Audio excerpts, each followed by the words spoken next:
এয়া চকুৰ আলি চাহৰ দোকান দিছে।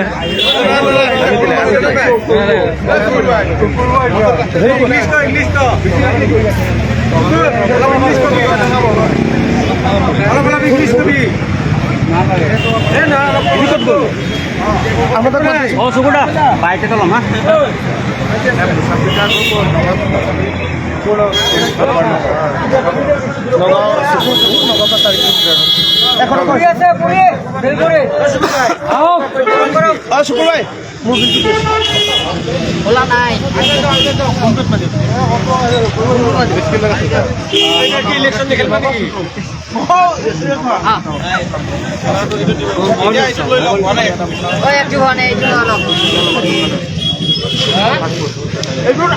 পোনপটীয়া সম্প্ৰচাৰ অসমদেৱৰ যোগেদি চাই আছে গুৱাহাটী কেতিয়াবা যদি চকুৰ আলিক আপোনালোকে ৰাজনৈতিক দলক খলকনি সৃষ্টি কৰা দেখিছে, কেতিয়াবা যদি আপুনি সমাজ সেৱকত দেখিছে, কেতিয়াবা আপোনালোকে দেখিছে চলচ্চিত্ৰ জীৱনত, কিন্তু বৰ্তমান এক সুকীয়া ৰূপেৰে শুকুৱালীক দেখা গৈছে গুৱাহাটী ৰাজপথত। শুকুৱালীক দেখা গৈছে চাহ দোকান হিচাপে গুৱাহাটী ৰাজপথত। আৰু আপোনালোকে যদি চাহ খাব বিচাৰে তেন্তে শুকুৱালীৰ চাহৰ দোকানলৈ আহিব পাৰে। আমাৰ লগত শুকুৱালী আছে, পোনপটীয়া চাহ দোকানৰ নামটো সুধি লোৱা।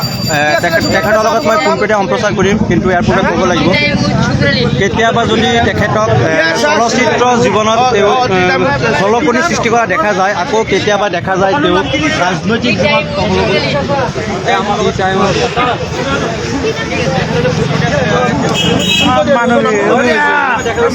কেতিয়াবা ৰাজনৈতিক জীৱন খলকনি সৃষ্টি কৰে, আকৌ কেতিয়াবা চলচ্চিত্ৰ জীৱনত।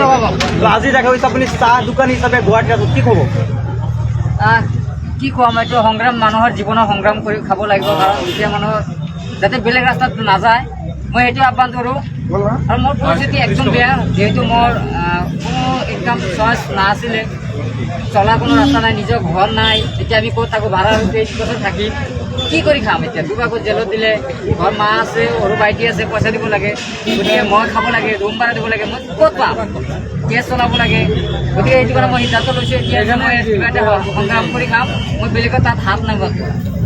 সেইকাৰণে মই আজি পৰৱৰ্তী সময়ত মানুহে মন কৰি জুল ভাঙি হ'লেও আমাৰ দোকানত আহি গোটেই দিন একদম ব্যস্ত হৈ আছোঁ। মই গোটেই দিন মানুহৰ লগত ভালকৈ কথাই পাতিব নোৱাৰোঁ। পৰৱৰ্তী সময়ত আপুনি আকৌ ৰাজনৈতিক জীৱনলৈ ঘূৰি যাব নেকি? ৰাজনৈতিকটো আছোঁ, নৰেন্দ্ৰ মোদী কি সব বাদ became prime minister. Narendra Modi চাহ দোকান কৰি প্ৰাইম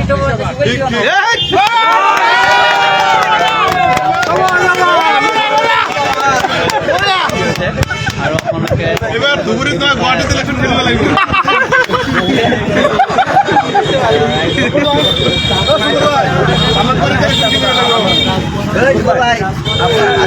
আপোনাক